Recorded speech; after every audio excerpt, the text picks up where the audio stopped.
Assalamualaikum warahmatullahi wabarakatuh. Bismillahirrahmanirrahim. Alhamdulillahirrabbilalamin. Assalatu wassalamu ala asrofil anbiya'i wal mursalin wa ala alihi wa sahbihi ajma'in, amma ba'du. Pertama-tama kita panjatkan puji syukur kehadirat Allah Subhanahu wa ta'ala yang telah melimpahkan nikmatnya, hidayahnya, inayahnya kepada kita semua sehingga kita dapat bertatap muka melalui video online ini dalam kondisi sehat walafiat tanpa kekurangan suatu apapun. Kedua kalinya sholawat serta salam tetap terlimpahkan kepada junjungan kita Nabi besar Muhammad SAW yang telah membawa kita dari alam atau zaman jahiliyah yang penuh dengan kebodohan dalam hal keimanan menuju jalan yang terang benderang, yakni agama Islam. Untuk ketiga kalinya ini saya ucapkan selamat berjumpa dengan saya anak-anak. Ini untuk pertemuan pertama kali dengan saya dengan cara online, dengan video, tidak bisa langsung bertatap muka, tapi paling tidak dengan video ini anak-anak bisa mengenali saya. Siapakah saya? Maka di sini akan saya perkenalkan ya. Semoga anak-anak semua dalam kondisi sehat walafiat semuanya. Kita syukuri saja. Meskipun dalam kondisi pandemi seperti ini, kita dalam kondisi sehat walafiat, jaga kesehatan dengan baik ya. Kita tetap bersyukur. Mudah-mudahan dengan pembelajaran daring atau online ini tetap kita jalankan dengan baik, bisa kita fahami semua ilmu yang akan kita dapatkan. Untuk pertama, saya perkenalkan, nama saya adalah Zumratus Solihah, rumah saya Desa Selorok, Kecamatan Garum. Saya mengajar di MTSN 4 Blitar. Ini sejak 2014 sampai sekarang. Sebelumnya saya mengajar pertama kali adalah ketika saya angkatan pertama itu di SDN Krisik 1, itu saya sebagai DPK mengajar agama di sana mulai tahun 2005 hingga 2007. Kemudian tahun 2007 saya pindah atau mutasi ke MTS Ma'arif NU Gandusari di depan Polsek Gandusari itu ya. Saya tahun 2007 sampai 2012, jadi 5 tahun. Kemudian saya mutasi ke MTSN 1 Blitar atau MTSN Kunir itu tahun 2012 sampai 2014 ya. Itu karena ada peraturan yang pegawai negeri harus pindah ke sekolah negeri atau madrasah negeri itu. Kemudian dari sana saya mutasi ke MTSN 4 Blitar atau MTSN Gandusari ini lebih dekat dengan rumah saya, sekitar 5 km dari rumah. Ini mulai tahun 2014 hingga sekarang. Nah, itulah untuk riwayat mengajar saya ya, kerjaan saya. Kemudian saya selama ini mengajar mata pelajaran akidah akhlak di kelas 7, terutama di kelas 7A sampai kelas 7H. Untuk di kelas 8 saya mengajar SKI kelas 8A sampai D ya.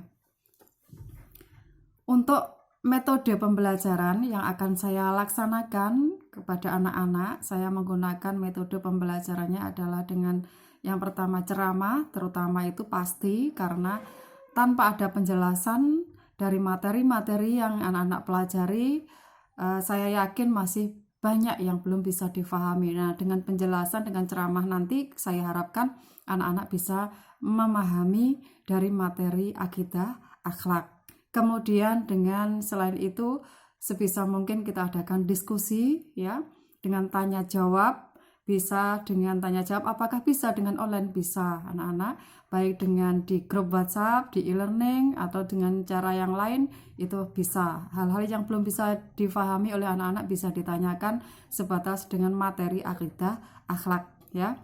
Kemudian ada dengan penugasan, ada tugas individu maupun kelompok. Kalau kelompok bisa, nah kalau tidak bisa maka dengan cara individu karena ini dalam kondisi pembelajaran daring. Nah, tugas itu apa saja? Bisa soal-soal, latihan soal, bisa dengan portofolio, dengan hafalan dan lain-lain ya. Itu termasuk yang akan saya gunakan, termasuk kemudian penilaian yang saya gunakan adalah ada penilaian tugas ya, ada penilaian keterampilan, ada penilaian harian, ada penilaian tengah semester, dan ada penilaian akhir semester. Itu yang akan saya ambil untuk penilaiannya. Media yang kita gunakan tentunya adalah handphone atau HP karena kita menggunakan daring ya. Kemudian bisa dengan handphone itu kita bisa menggunakan media WhatsApp. Itu di grup WhatsApp ada, tugas-tugas bisa dikumpulkan dengan chat langsung ke nomor saya. Kalau pembelajaran bisa juga saya sampaikan di grup WhatsApp. Kemudian selain WhatsApp adalah dengan aplikasi e-learning karena ini adalah aplikasi resmi dari Kementerian Agama ya. Ini yang wajib. Jadi di e-learning itu sudah saya sampaikan semuanya ya. Anak-anak bisa dibuka dengan aplikasi e-learning ya. Itu kemudian tentunya harus menggunakan internet. Nah, itulah ada plus minusnya semuanya, baik dengan tatap muka maupun dengan cara daring ini.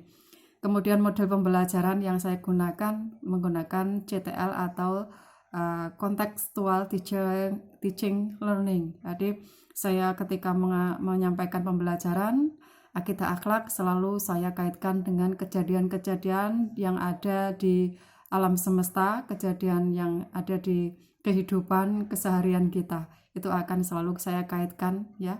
Nah, untuk akidah akhlak itu adalah metode, model, media pembelajaran yang akan saya sampaikan kepada anak-anak. Nah, untuk akidah akhlak ini kelas 7 A sampai H.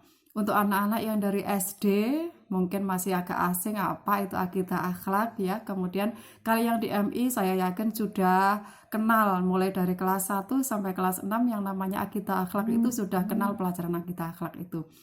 Cuma di sini saya akan menjelaskan apa toh. Nah, yang namanya pelajaran akidah akhlak itu mempelajari tentang apa. Nah, itu seringkali ternyata banyak anak-anak yang belum tahu. Pelajaran akidah akhlak itu ada pengalaman saya bertanya, anak-anak apakah yang kita mempelajari tentang apa di pelajaran akidah akhlak itu? Akidah akhlak itu apa?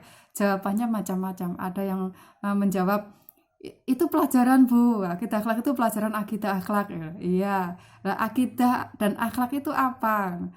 Akidah Bu, akidah akhlak itu perilaku, hanya itu aja yang tahu ya. Jadi ini saya jelaskan dulu apa akidah akhlak. Nah, pelajaran akidah akhlak itu mempelajari yang pertama tentang akidah. Apa sih akidah itu? Akidah adalah mengenai keimanan ya. Akidah, jadi pelajaran akidah itu mempelajari tentang keimanan. Keimanan baik itu ada rukun iman, ada rukun Islam, ada hal-hal yang mendukung dari keimanan kita kepada Allah Subhanahu wa taala. Akhlak itu adalah perilaku ya, perilaku. Jadi adab dalam Islam itu diajarkan mengenai adab ya. Akhlak itu ada akhlak terpuji dan ada akhlak tercela ya. Ada akhlak terpuji itu disebut dengan akhlak mahmudah, kemudian ada akhlak tercela itu akhlak mazmumah. Akhlak mahmudah kita pelajari untuk kita laksanakan, itu anjuran dari Allah dan Rasulullah. Kemudian akhlak tercela kenapa kita pelajari? Itu karena agar kita hindari, kita tahu bisa membedakan mana yang baik dan mana yang buruk. Nah, yang tercela itu yang buruk. Kemudian akhlak itu sangat luas. Jadi pelajaran akidah akhlak itu sangat luas anak-anak. Tidak hanya sebatas yang kita ketahui selama ini mungkin ya. Sangat luas. Untuk akhlak itu ada akhlak kepada Allah, akhlak kepada sesama manusia dan akhlak kepada sesama makhluk. Ada hablum minallah, itu hubungan antara manusia dengan Allah. Kemudian hablum minanas, hubungan antara sesama manusia karena kita hidup di dunia sebagai makhluk sosial ya. Kemudian hubungan antara manusia dengan makhluk hidup yang lain atau makhluk mati ya. Dengan sesama makhluk, ada makhluk hidup, ada makhluk mati. Jadi sangat luas. Itulah yang akan kita pelajari anak-anak. Untuk pertemuan kali ini saya cukup perkenalan, saya berikan wawasan tentang pengetahuan tentang metode, media, model pembelajaran yang saya lakukan, yang saya laksanakan, kemudian tentang pengertian dari apa sih ilmu apa yang akan kita pelajari di akidah akhlak. Nah, nanti untuk di kelas 7 apa saja itu akan saya sampaikan di pertemuan yang Itu mudah-mudahan bisa dipahami anak-anak ya. Untuk pertemuan kali ini saya kira cukup. Semoga sehat selalu. Kita ucapkan alhamdulillahirrabbilalamin. Saya akhiri. Assalamualaikum warahmatullahi wabarakatuh.